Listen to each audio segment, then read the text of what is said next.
दर्द रास्ता नहीं दिखाता, ये अंधा होता है। धुंध के ऐन दरमियान ले जाकर हाथ छोड़ देने वाला। इस धुंध से परे एक कहकशां बस्ती है उन लोगों के लिए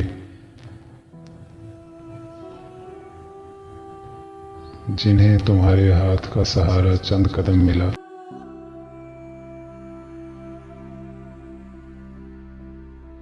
दर्द दिशाओं से मावरा है,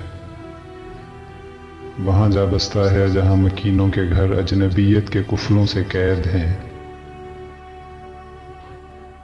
और चाबियां तुम्हारे सरहाने की पहली परत के अंदर।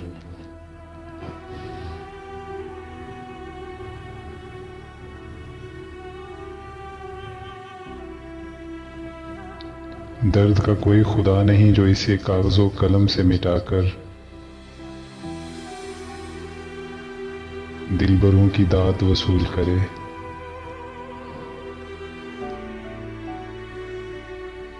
तुम्हारी हंसी वापस लाकर तेरगी उजाल दे। दर्द खंजर की तरह,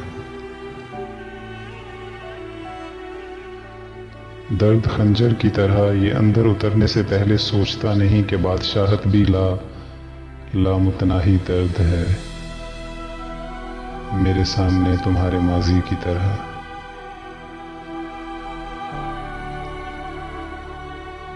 दर्द को खोपड़ियों में मैं नोशी और भुने हुए गोश्त में भुना हुआ दिल अजीज है। दर्द हंसता है बिल्कुल तुम्हारी तरह।